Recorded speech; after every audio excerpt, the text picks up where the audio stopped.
Hi guys, good morning. তো Sunday special একটা সকালে আমরা দুজনে মিলেই ঘুরতে বেরিয়ে পড়লাম। লং ড্রাইভে যাচ্ছি হচ্ছে নারকান্ডা। আর রাস্তার দুধারটা দেখো কি সুন্দর লাগছে।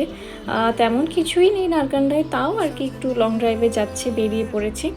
ওখানে একটু এক জায়গায় বরফ রয়েছে, তো সেখানে একটু অ্যাডভেঞ্চার অ্যাক্টিভিটিস হয়, তো সেখানেই আমরা যাচ্ছি। এখানে একটু ঘোরাঘুরি করবো, অ্যাডভেঞ্চার অ্যাক্টিভিটিস করবো। আর দেখো আমরা পৌঁছে গেছি পার্কিং থেকে এই ভিউটা দেখা যাচ্ছিল অসাধারণ।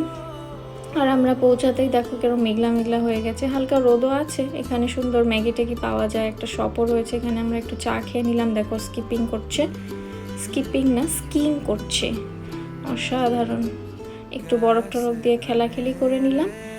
এবার এখান থেকে বেরিয়ে পড়বো। আমরা ওই মোটামুটি 2 ঘন্টা মতো এখানে টাইম স্পেন্ড করলাম। তো এবারে বেরিয়ে পড়েছি। এবারে রাস্তায় যেতে যেতে কোথাও একটা লাঞ্চ করব, লাঞ্চ করে সোজা বাড়ি।